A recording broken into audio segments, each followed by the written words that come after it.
여러분, 독일계 스위스의 작가 헤르만 헤세라는 분이 있죠. 그는 삶의 문제로 방황하는 세상 많은 독자들에게 힘과 위로가 되는 작품을 쓴 작가로 널리 알려져 있습니다.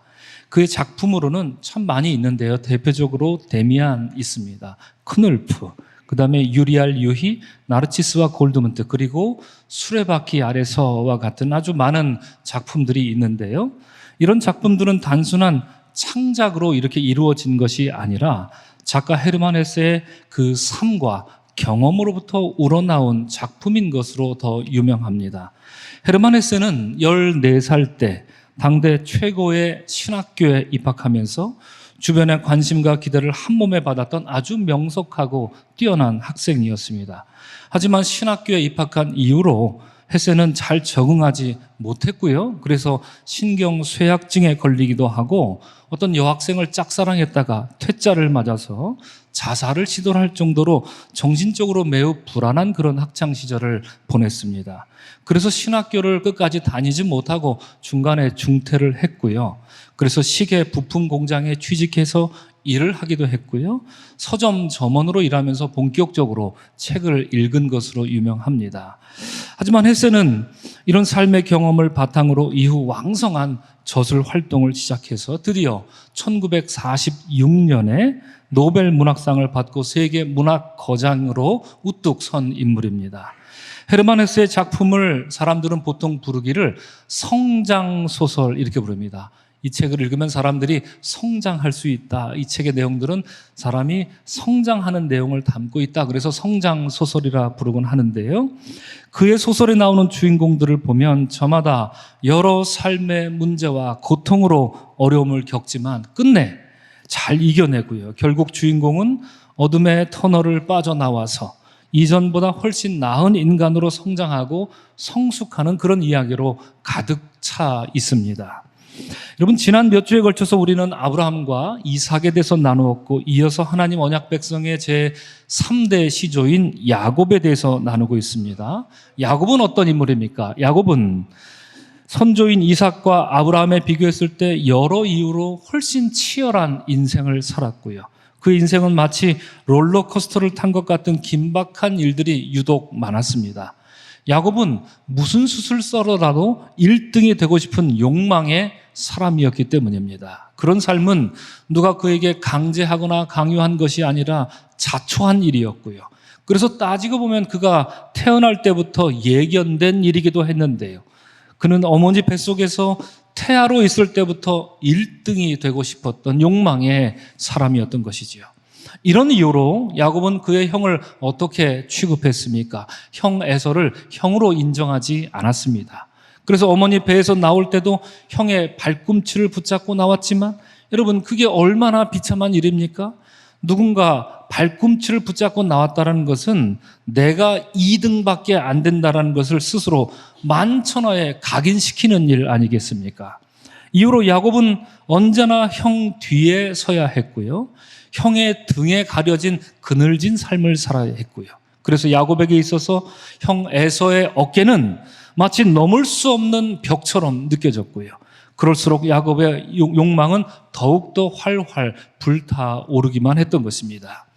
이러한 야곱과 그리고 앞서 제가 소개해드린 헤르만 헤세의 삶과 그리고 작품을 돌아보면서 오늘 저는 아주 야심찬 설교 제목을 한번 정해보았는데요.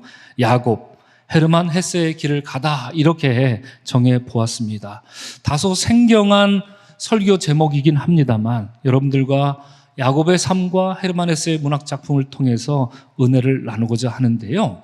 여러분, 야곱의 삶을 들여다보면 헤르만 헤세의 작품 속에 나오는 인물들과 아주 많은 점에서 맞닿아 있고 닮아 있습니다. 한 가지 예를 들면 헤르만 헤세의 작품 중에 수레바퀴 아래서라는 책이 있습니다. 이 책에는 한스라는 주인공이 나옵니다.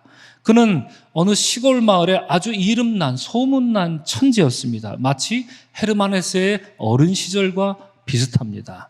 그는 마을 사람들의 관심을 한몸에 받았고요. 사람들은 그가 상급 학교에 진학해서 아주 훌륭한 성직자가 될 것을 의심하지 않았습니다. 당시 독일에서는 성적이 우수한 학생들이 최고의 신학교에 입학해서 라틴어, 히브리어, 그리스어를 공부하고 훈련받아서 훌륭한 성직자가 되는 것, 이것이 엘리트 코스였기 때문에 주인공 한스야말로 우리 시골에서, 우리 마을에서 당연히 그러한 삶을 살 것이다, 이렇게 기대와 지지를 받았던 인물이었습니다. 그러던 어느 날 이제 드디어 한스는 인근 도시 슈투트가르트라고 하는 도시에 가서 진학을 위해서 시험을 보게 됩니다. 그런데 이미 많은 학생들이 여러 도시에서부터 와서 시험을 보러 와 있는 것입니다. 그런데 가만 보니까 자기만 이름 없는 시골 깡촌 출신이고요, 나머지 학생들은 대도시 출신입니다. 그것도 도시도 큰데 그 학교에서 네로라 하는 아주 유명 학교 출신의 수재들이 가득가득 시험을 보러 온 겁니다. 여러분, 이 한스의 기분이 어땠겠습니까? 나름대로 내가 우리 시골에서 한 초씩 하는 사람인데 이제 사람들이 대도시에서 막 와 있는데 이름만 들어도 깜짝 놀랄 만한 그런 도시, 신고 있는 신발을 보니까 나이키 신발을 신고 있습니다. 나는 고무신을 신고 왔는데 제가 지금 누구 얘기를 하냐면 요 옆에 은강교회 노명재 목사님 얘기를 하고 있습니다. 삼척 촌뜨기 출신이 이제 감히 서울에 와서 신학교 시험을 보던 그때 얘기를 제가 들었는데요. 그렇다고 일러 바치시면 안 되고요. 네. 그렇습니다. 이 한스의 기분이 어땠겠습니까? 그 말을, 그들의 모습을 보면서 왠지 주눅 들고 심장이 두근거렸을 겁니다. 게다가 시험 보러 온 학생이 한스에게 이렇게 다짜고짜 툭툭 치면서 물어봅니다. 야, 너 시험에 떨어지면 어떡할 거야? 이렇게 묻습니다. 물론 이제 책에는 김나지움에 갈 거니? 이렇게 물었지만 그 의미가 이제 시험 떨어지면 어떡할 거냐. 여러분, 한스는 어땠습니까? 늘 1등만 해왔고요. 천재 소리를 마을에서 지겹도록 들었던 사람이었는데, 그래서 시험에 떨어진다는 것은 상상조차도 해보지 못했었는데, 그런 질문을 받자 한스는 왠지 초라해지고 초조해집니다. 정말 시험에 떨어지면 어떡하지? 나 같은 시골 촌뜨기가 저렇게 세련된 도시의 수재들과 겨룰 수 있을까 하는 의구심마저 들었던 것입니다.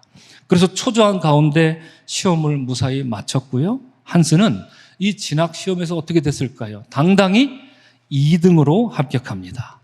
하지만 비록 합격은 했지만 어땠습니까? 한스는 지금까지 단 한 번도 1등을 놓친 적이 없습니다. 그의 인생에서 2등이라는 것을 처음으로 한 것입니다. 그의 과거는 늘 1등이었지만 지금 눈앞에 벌어진 새로운 현실은 2등이었고 앞으로 이 2등마저 지킬 수 있을지 없을지조차 모르는 불안한 그런 상황에 놓인 겁니다. 그래서 함께 진학한 누군가에게 밀려서 1등을 놓치고 2등이 된 것인데, 그래서 이후로 이 책에서 한스가 보여주는 그 학창시절의 방황과 일탈은 아마도 여기서부터 비롯된 것이 아닐까 싶습니다.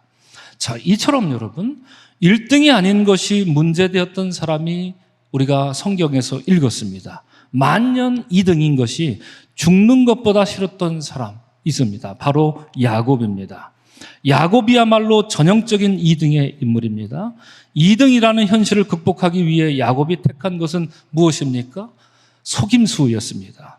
장자권을 빼앗을 수만 있다면 내 영혼은이라도 악마에게라도 팔아버릴 그런 기세였습니다. 그래 끝내 눈이 어두워서 더듬더듬거리는 아버지 이삭을 보란듯이 속여서 장자권을 쟁취하지만 결과는 참담하게도 어떻습니까? 이제 야곱의 인생이 어두워졌고요.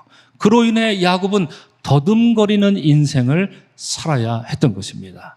속임수로 강탈한 장자권 축복은 오래가지 못했고요.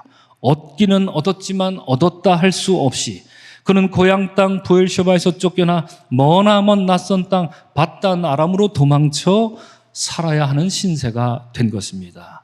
자, 그러면 야곱은 바단 아람에서 어떤 삶을 살았습니까? 그것 또한 녹록지 못했습니다. 부엘셰바에서 야곱은 속임수에 있어서만큼은 둘째 가라면 서러울 사람이었지만 바단 아람에서 드디어 임자를 만났는데 그는 라반이라는 사람이었고요.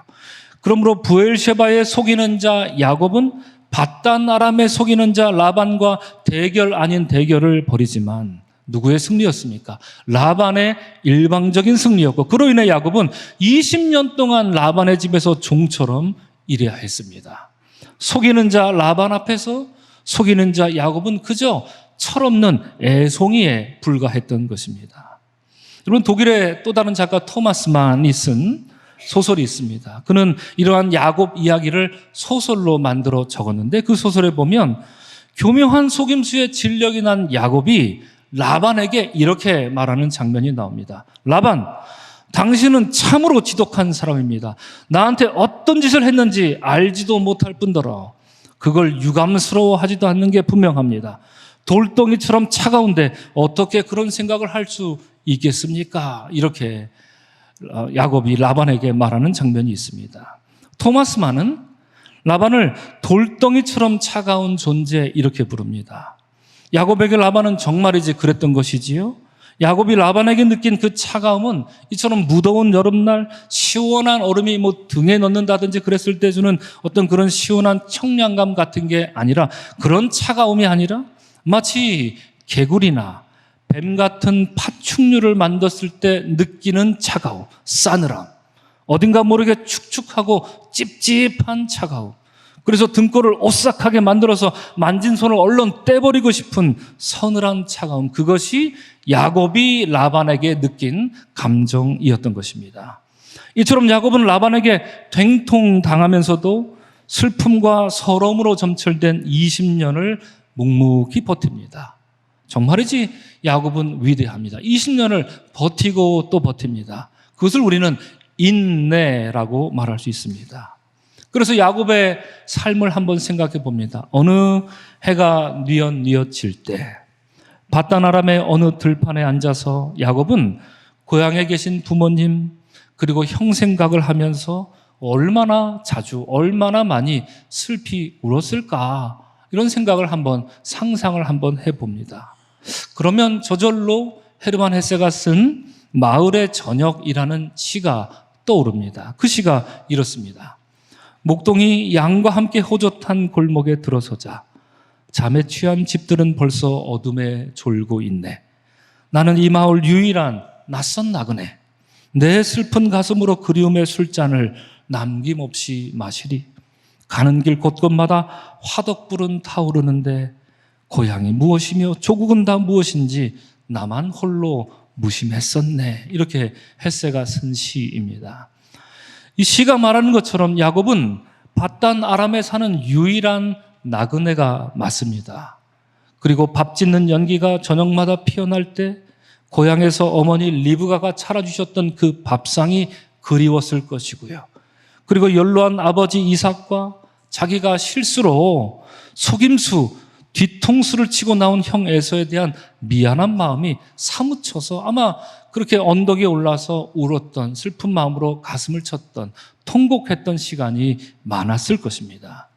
이처럼 그리움과 미안함으로 사는 중에 야곱은 레아 그리고 라헬이라는 두 아내와 빌하, 실바라는 첩도 얻게 되어서 그들에게서 12명의 아이를 얻는 기쁨도 얻었지만 그 기쁨이 여러분 오래 갔습니까? 어땠습니까?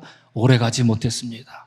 가지 많은 나무 바람잘 없다고 부인 간의 싸움과 다툼, 시기와 질투가 끊이질 않더니 나중에는 12명 자식들이 서로 못 잡아먹어서 안다릅니다. 우리가 지난주 살펴봤듯이 그 12명 이름부터가 틀려먹었습니다. 밤이고 낮이고 쉴 틈 없는 고된 노동에 몸대로 지친 야곱은 집에서도 마음 편할 날이 없었던 것입니다. 그리하여 우리 야곱의 얼굴은 햇볕에 검게 그을려만 갔고요. 그의 영혼은 어떻겠습니까? 그의 영혼도 삶의 무게로 인해 주름지고 그리고 일그러져서 고달픈 시간을 보내고 있었을 것입니다. 자, 이런 삶을 살아가던 야곱이 오늘 본문에서 라반의 집으로부터 떠나는 그런 이야기가 오늘 본문에 시작되고 있습니다. 라반이 터줏대감으로 버티고 있는 밧단 아람을 떠나서 이제 야곱은 그리운 고향 가나안의 부엘쉐바로 들어가고자 합니다. 그래서 오늘 본문은 이렇게 17절에서 시작합니다. 야곱이 일어나 자식들과 아내들을 낙타들에게 태우고 그 모은 바 모든 가축과 모든 소유물 곧 그가 밧단 아람에서 모은 가축을 이끌고 가나안 땅에 있는 그의 아버지 이삭에게로 가려 할세, 이렇게 성경은 말하고 있습니다. 여러분 어떻습니까? 20년 전 도망자 신세로 밧단 아람에 처음 왔던 야곱과 지금 20년 만에 밧단 아람을 떠나는 야곱을 한번 비교해 보십시오. 야곱은 여러 가지로 지금 달라졌습니다. 그때는 아무것도 챙기지 못하고 호롤단신, 야반도주하다시피 혈혈단신으로 도망쳐 나왔지만 이제는 그가 정당하게 모은 가축과 소유물, 이것이 어마어마한 거부가 된 것이지요. 그리고 모든 가족을 낙타와 가축에 태우고 당당하게 밧단 아람을 떠나게 됩니다. 20년 전 밧단 아람에 들어올 때 야곱은 가진 것 하나 없는 욕망에 찌든 그런 인간이었지만 이제 밧단 아람을 떠날 때는 오히려 부유하면서도 넉넉하고도 정직한 인간으로 이 밧단 아람을 떠나고 있는 것입니다. 속임수의 절대 강자 라반에게 20년간 된통당한 것이 그저 허송세월만은 아니었던 것이 분명해지는 그런 순간입니다. 헤르만 헤세는 그의 작품 데미안이라는 책에서 아주 이런 의미심장한 말을 한 적이 있습니다. 저마다 삶은 자기 자신을 향해 가는 길이다.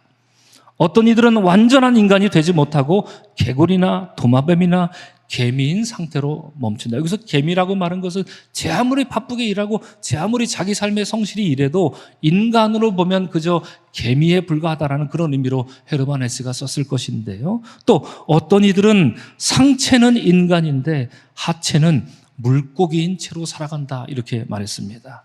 여러분 만약에 이 말이 헤르만 헤세가 우리에게 주는 말이라면 얼마나 서글픈 말로 들립니까?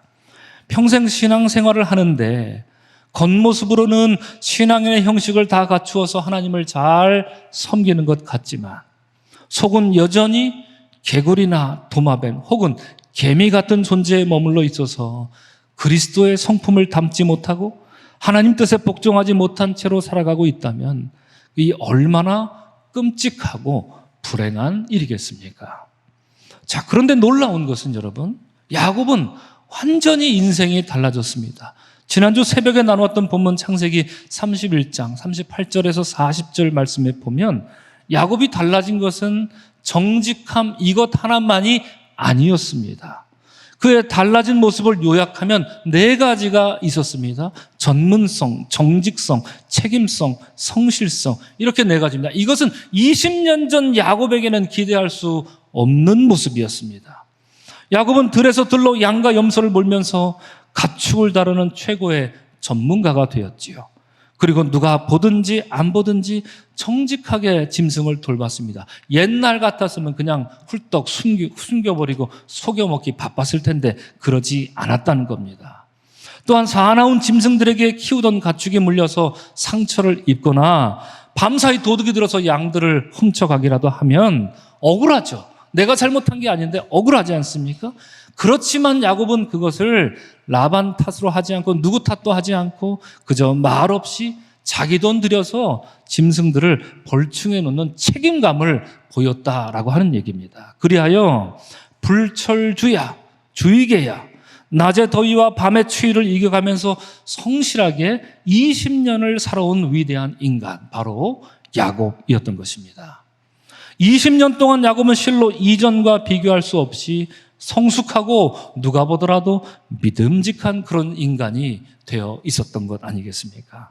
자, 이런 점에서 생각할 때 오늘 본문에서 야곱이 라반의 집을 떠나는 것은 어떤 의미가 있겠습니까? 단순히 이제 야곱이 라반으로부터 탈출한다, 이런 단순한 의미를 우리에게 말해주는 것이 아닙니다. 이제 야곱도 그의 위대한 조상이었던 아브라함과 이삭처럼 그도 이 철없고 속임수에 능통했던 이 야곱과 같은 볼품없고 형편없는 인간인 야곱, 바로 그도 이제 하나님 언약 백성의 조상으로서 우뚝 설 수 있는 인물이 되었다라는 것을 우리에게 말해주고 있는 것입니다. 20년간 그 고통스러운 과정을 잘 이겨낸 야곱은 이전과 달리 여러모로 성장하고 성숙했으며 의연한 인물이 되었고요. 가족과 많은 재산을 부릴 줄 아는 어엿한 족장의 면모를 가지고 있음을 오늘 성경은 우리에게 말해주고 있는 것입니다. 자, 그런데 오늘 본문 말씀 읽어서 또 지난주 우리가 새벽 시간에 많이 나누어서 아시겠지만 문제가 한 가지 생겼습니다. 야곱이 조용히 집을 떠난 것을 뒤늦게 3일 뒤에 라반이 알게 된 것인데요. 이에 가만히 있을 라반이 아닙니다. 그리하여 야곱이 뭐라도 훔쳐간 게 아닐까 싶어서 뒤져보니 라반은 자기 집에 있던 드라빔이라는 것이 사라졌습니다. 그걸 이제 알게 된 것입니다. 여러분, 오늘 본문 19절을 보면 그것은 야곱이 아니라 라헬이 훔친 거죠. 그죠? 그리고 야곱은 그 일에 대해서 알지 못하고 라반도 그걸 알지 못합니다. 라헬이 은근슬쩍 라반이 양털 깎으러 갔을 때 숨겨가지고 이렇게 가지고 들고 나온 것입니다. 하지만 라반은 이게 분명 야곱 소행일 거야. 이놈, 나를 속이려 하다니 괘씸한 놈. 이런 마음으로 이제 뒤쫓아 야곱을 향해 갔던 것입니다. 자, 그럼 여러분, 드라빔이라는 건 뭡니까? 드라빔은 고대 메소포타미아 종교에서 개인 수호신으로 믿는 신상을 의미합니다. 바로 화면에 나와 있는 것 같은 이런 신상을 의미합니다. 어떤 건 크고 어떤 건 이 손바닥 안에 들어갈 정도로 작고 그렇습니다. 그런데 이것은 여러분 아무렇게나 막 만들 수 있는 건 아니고요. 조상 대대로 이렇게 갑옷처럼 물려져 내려오는, 조상 때부터 대대로 물려받는 그런 신상입니다. 자, 그런데 여러분 우리가 아시다시피, 제가 누차 말씀드렸다시피 메소포타미아 지역을 장악하고 지배하는 신이 있습니다. 그 신의 이름이 무엇입니까? 마르둑입니다. 그렇죠? 마르둑이 있습니다. 마르둑이라는 고대의 신이 있습니다. 하지만 이 마르둑 신은 어떻습니까? 인간의 자잘한 일에 대해서 신경 쓰지 않고 관여하지 않습니다.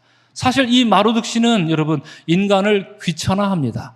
그래서 마르둑 신화에 보면 대홍수를 일으키는데 왜 일으키느냐? 인간들이 너무 시끄럽게 떠들으니까 아이고 싹 다 없애버려야 되겠다 해서 일으킨 게 대홍수 사건이기도 했습니다. 그렇기 때문에 여러분, 이 메소포타미아 지역에 살던 사람들은 위대한 신 마르둑을 숭배하긴 했어도 삶에 일어나는 미래를 내다보고 그래야 될 일들이 있지 않겠습니까? 그럴 때 이것이 잘 될 것인지 아닌지 점쳐보고 싶을 때, 그럴 때 마르둑에게 묻는 것이 아니라 누구에게 묻는 것이었을까요? 드라빔에게 묻곤 했던 것입니다. 이것이 가족 수호신을 의미했습니다. 그래서 여러분 생각해 보면 라헬이 왜 하필 이 드라빔을 들고 갔을까? 많은 분들이 아마 이런 물음을 갖고 있었을 것입니다. 그것은 아마도 이런 이유가 아니겠습니까? 아직 라헬의 신앙은 그렇게 아름다운 신앙이, 깊은 신앙이 아닙니다. 여호와 하나님을 야곱 때문에 믿긴 했지만 그렇게 깊은 신앙을 갖고 있진 않습니다. 그렇기 때문에 아마도 여호와 하나님이 어떤 분인지 제대로 몰랐던 라헬은 하나님을 믿는 건 믿는 거고, 나의 생사화복에 대해서는 나는 이 드라빔에게 물어봐야 되겠다. 우리 아버지가 그랬던 것처럼, 그래, 이제부터 내가 드라빔의 주인이 돼야지 하고 이 드라빔을 갖고 떠난 것은 아닐까 싶습니다. 자, 라반은 가족 대대로 드라빔 앞에서 점을 치고 그 점괘에 따라 길흉 화복을 따져 살아왔을 것이니 드라빔이 없으면 안 됩니다. 하지만 드라빔은 어떤 것입니까? 물건일 뿐입니다. 그래서 누가 훔쳐갈 수도 있고 반대로 누가 훔쳐올 수도 있습니다. 훔치기만 하면 내 것이 됩니다. 이 얼마나 기가 막힌 일입니까? 잘못해서 떨어뜨리면 이 신이 부서져 버립니다. 눈에 안 보이면 큰일 나서 부랴부랴 되찾아와야 하는 물건에 불과한 신도 아닌 신, 그것이 드라빔입니다. 그래서 오늘을 제가 읽지는 않았지만 34절을 보면 라반이 야곱을 추궁하면서 드라빔 내놔라, 어디다 숨겼냐, 이런 장면이 나오죠. 그때 성경이 이런 얘기를 합니다. 라헬이 그 드라빔을 가져 낙타 안장 아래에 놓고 그 위에 앉은지라, 이렇게 말해요. 드라빔이라는 것은 여러분 사람이 깔고 앉을 수도 있는 신도 아닌 신 대접받는 그런 우상에 불과했던 것이지요. 자, 헤르만 헤세의 또 다른 책 크눌프라는 책이 있습니다. 이 작품에 보면 주인공이 젊은 날 동안 시간을 허송하며 방황하고 살았습니다. 그러다 드디어 마치 탕자처럼 돌아와 하나님 앞에 한탄하는 그런 내용이 나옵니다. 그러자 하나님이 그에게 이렇게 대답합니다. 나는 오직 너의 있는 모습 그대로를 필요로 했다. 내 안에서 내가 조롱받았고 내가 사랑을 받은 것이다. 너는 나의 자녀요, 나의 형제요, 너는 나의 일부다. 내가 무엇을 누리든 무엇으로 고통을 받든지 나는 항상 너와 함께 했었다. 마지막, 나는 항상 너와 함께 했었다. 여러분, 헤르만 헤세가 말하고 있는 하나님은 주인공의 실수와 주인공의 실패, 그리고 주인공의 타락과 방황으로 일그러진 그 모든 순간에도 함께하는 보이지 않는 그런 하나님이었음을 우리에게 들려주고 있습니다. 만약 하나님이 여러분 어떤 물건이었다면, 그래서 눈앞에 젊게 따이나 주고앉았는 그런 신에 불과했더라면 하나님은 언제나 우리와 함께하는 임마누엘의 하나님은 되지 못할 것입니다. 자, 그렇다면 성경은 우리에게 어떤 하나님을 말하고 있습니까? 그리고 믿음의 조상 언약 백성들은 어떤 하나님을 만났던 것입니까? 하나님의 임재 앞에 사람들은 두려움으로 떨었습니다. 성경이 말하는 하나님은 우리의 눈에 보이지 않는다고 그 효력조차 말소당하는 드라빈과 같은 존재가 아니었습니다. 보이지 않는다고 깝깝해하거나 호들갑 떨어야 할 그런 존재도 아닙니다. 여러분, 야곱은 어떻습니까? 그가 브엘셰바에서 밧단 아람에 오기 전에 오던 길목에 베델에서 하나님을 만났을 때 성경은 그 사건에 대해서 뭐라고 말하고 있습니까? 야곱이 잠이 깨어 이르되 여호와께서 과연 여기 계시거늘 내가 알지 못하였도다. 이에 두려워하여 이르되 두렵도다. 이것이 야곱의 고백이었던 것입니다. 보이지 않는 하나님이 계신 것을 깨닫자 그가 느꼈던 입술의 고백이 두렵도다 였던 것이지요. 그렇습니다. 베델의 하나님이 야곱에게 내가 너와 함께하리라, 언제나 너를 지키리라, 너를 이끌어 너를 돌아오게 하리라 이렇게 약속하신 것처럼 하나님은 임마누엘의 하나님이었던 것이지요. 화면에 나와 있는 이 약속은 하나님이 야곱에게 주신 놀라운 축복의 말씀이었던 것입니다. 그 하나님은 눈에 보이지 않는, 그리하여 드라빈과 같은 그런 물건에 지나지 않는 그런 하나님이 아니라 보이지 않기에 언제나 어디서나 야곱께 함께 하시는 임마누엘의 하나님이었던 것입니다. 오늘 이 뵙에 나오신 사랑하는 성도 여러분, 오늘 우리는 야곱, 헤르만 헤세의 길을 가다라는 제목으로 야곱의 삶을 몇 가지로 살펴보았습니다. 야곱은 둘째 아들로 태어났지만 첫째 아들의 장자권을 갈망한 인물입니다. 2등이라는 현실에 만족하지 못했고 수단과 방법을 가리지 않아 1등을 탐한 나머지 불행을 자초한 그런 인물이었습니다. 그런 이유로 브엘셰바에서 밧단 아람으로 도망쳤지만 거기서 야곱은 자기보다 훨씬 속임수에 능숙한 라반이라는 인물을 만났지요. 그리고 앞서 말씀드린 것처럼 브엘셰바에 속이는 자 야곱이 밧단 아람에 속이는 자 라반 앞에서 쩔쩔매며 20년을 고생한 이야기입니다. 이러한 야곱의 삶에서 우리가 잊지 말고 기억해야 할 것이 세 가지가 있습니다. 첫째로 여러분, 야곱에게 라반은 어떤 존재일까 생각해 봅니다. 야곱에게 라반이라는 존재는 어쩌면 또 다른 야곱일 수도 있었겠다 싶습니다. 이게 무슨 말일까요? 여러분, 야곱은 자신의 내면에 깔린 이 속임수와 거짓이라는 어두운 그림자를 자기 안에서도 봤지만 라반에게서도 본 것입니다. 물론 라반의 어두운 그림자는 야곱의 그것보다 훨씬 짙고 끈적끈적했기 때문에 야곱은 라반에게 속수무책으로 당해야 했던 것입니다. 무려 20년 동안 그랬습니다. 그래서 비유가 적절치는 않지만 여러분, 야곱이 동네 깡패였었다라면 라반은 조직폭력배 보스라 이렇게 말할 수 있을 겁니다. 그래서 칼 융이라는 정신분석학자는 이런 말을 했습니다. 원수에게 감사하라. 이는 그들의 어두움을 통해 우리 자신의 어두움으로부터 달아날 수 있게 해주기 때문이다. 이렇게 말했습니다. 여러분, 주변에 친구 중에, 직장 동료 중에 여러분을 괴롭히는 사람이 있습니까? 그러면 감사하라는 얘기입니다. 그가 못마땅해 보이지요? 그 때문에 불편하고 답답하고 힘들지요? 그렇습니다.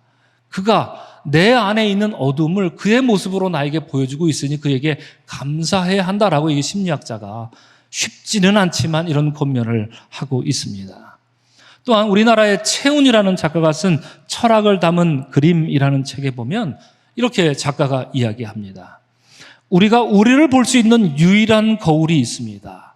그것은 바로 타자들입니다. 다른 사람이라는 얘기죠. 나를 스쳐간, 나와 마주쳤던 무수한 다른 사람들, 그들이야말로 또 다른 내 모습들입니다. 이렇게 이야기를 합니다.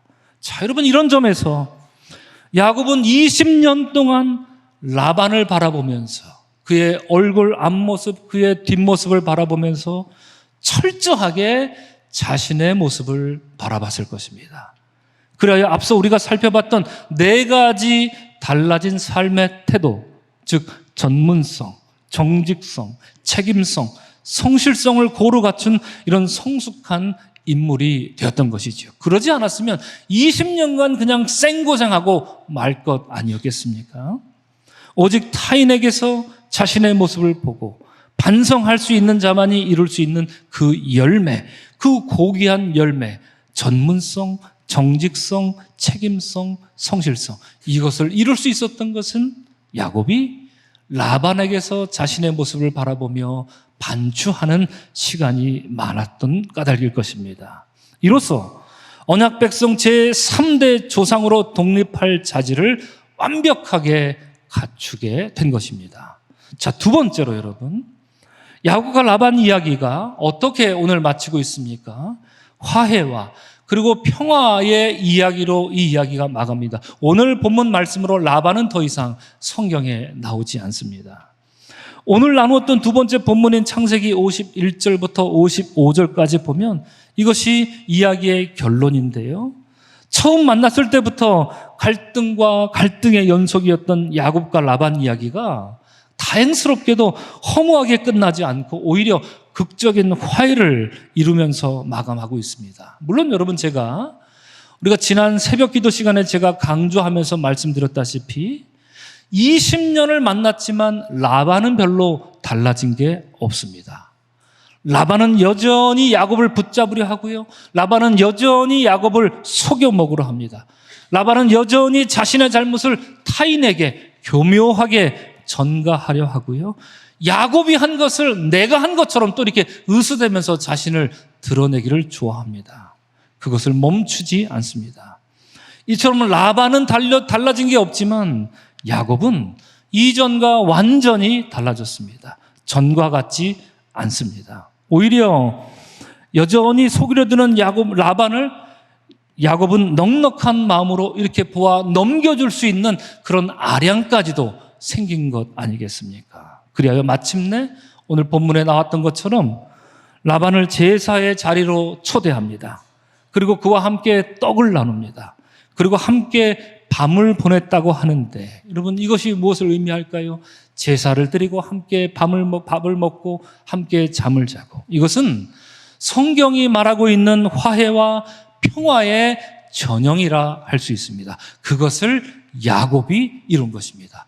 아브라함도 이삭도 이루지 못한 것을 세 번째, 이 속임수의 달인이었던 야곱이 이루어낸 쾌거, 그것은 다른 게 아니라 평화와 화해였다는 것을 우리는 반드시 기억해야 할 것입니다. 여러분, 다시 말씀드립니다. 이 이야기는 단순히 갈등의 인간 야곱이 평화로운 인물로 바뀌었다는 교훈을 주는 것이 아닙니다.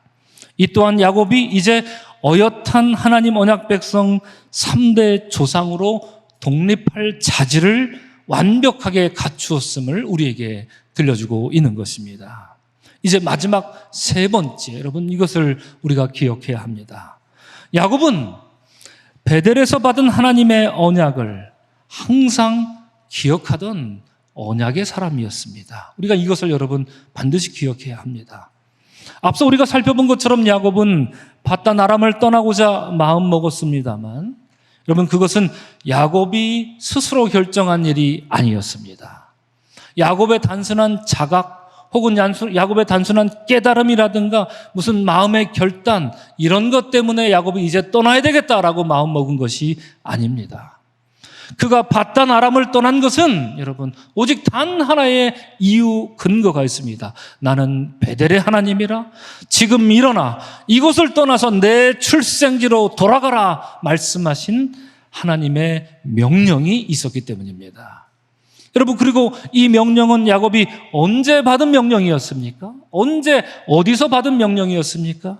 20년 전 그가 돌베개를 베고 잠들었던 바로 그 베델에서, 그 황량하기 이를 데 없는 곳에서 하나님이 나타나서 주셨던 그 언약의 말씀, 내가 너와 함께 하겠다, 내가 너를 반드시 지켜주겠다, 내가 너를 반드시 고향으로 돌아오게 해주겠다라는 이 약속에 근거하고 있는 것이지요.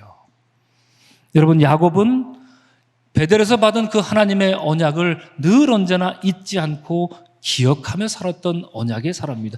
그리하여 위대한 하나님의 언약 백성의 조상이 되었던 것입니다. 야곱이 언약 백성의 가문을 일구어서 다시 가나안 땅으로 돌아갈 수 있었던 근본적인 힘은 바로 하나님의 언약을 기억하는 그 기억에 있었던 것입니다. 곧 야곱은 선조 아브라함, 이삭과 더불어 하나님의 언약을 선명하게 기억하던 기억의 사람이었다 하는 것이지요.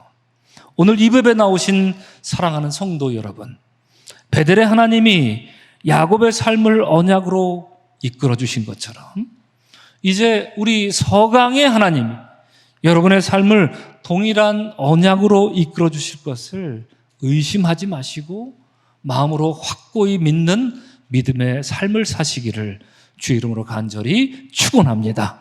여러분, 야곱의 인생의 어두운 그림자로 드려진 라반이었지만, 그래서 라반과 지낸 것이 그토록 고통스러웠지만, 지나고 보니 라반과 함께 지낸 날이 오히려 인간 야곱을 훌쩍 자라게 했고 성숙하게 해주었던 것처럼, 여러분, 때때로 우리 삶을 무겁게 짓누르고 우리 삶을 옥죄고 고통스럽게 하는 그런 일들이 찾아온다 할지라도, 사랑하는 성도 여러분, 하나님의 언약 백성으로서 주눅들지 마시기를 바랍니다. 낭망하지 마시기를 바랍니다. 오히려 이전보다 나은 믿음의 사람으로 살고자 하나님의 언약을 더욱 선명히 기억하며 살아가는 믿음의 여정이 되시기를 주님의 이름으로 간절히 축원합니다.